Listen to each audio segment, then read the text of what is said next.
আসসালামু আলাইকুম।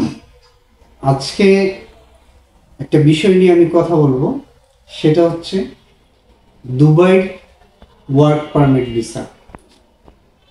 অনেকেই বলে, অনেক এজেন্সি বলে যে দুবাইর তো ওয়ার্ক পারমিট ভিসা বন্ধ, আপনারা অ্যাড করছেন, আপনারা ইন্টারভিউ করাচ্ছেন যে আপনাদের ভিসা দিতে পারবেন। আসলেই কি পারবেন কিনা? অবশ্যই দুবাইয়ের লেবার ভিসা বন্ধ। আমি আবারও বলছি, দুবাইয়ের লেবার ভিসা বন্ধ। যে সকল ছোট ছোট কোম্পানি, ছোট ছোট লাইসেন্স 10টা 20টা কোঠা করে আগে লোক নিতে পারত, অথবা অনেক বড় কোম্পানি যারা লেবার কার্ড ইস্যু করে ভিসা করে থাকে, ওই সকল কোম্পানি ভিসা বন্ধ।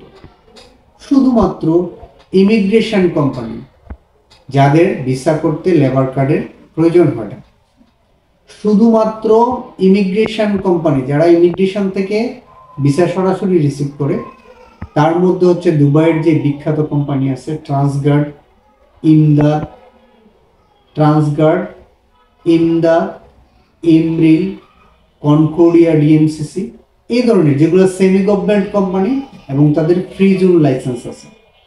যারা দুবাই সম্পর্কে কাজ করেন তারা জানেন, যাদের ফ্রি জোন লাইসেন্স আছে তারাই শুধুমাত্র ভিসা করতে পারে।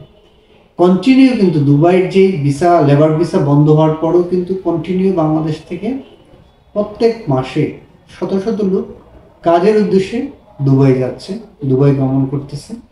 সেটা হচ্ছে শুধুমাত্র ফ্রি জোন কোম্পানিগুলোর ভিসা নিয়ে। ধন্যবাদ সবাইকে। আপনারা সঠিক তথ্য জেনে শুনে সঠিক এজেন্সির মাধ্যমে কাজ করাবেন। ইনশাআল্লাহ আপনারা আশাহত হবেন না, হতাশ হবেন না, ফ্যামিলির স্বপ্ন নষ্ট হবে না। ধন্যবাদ সবাই।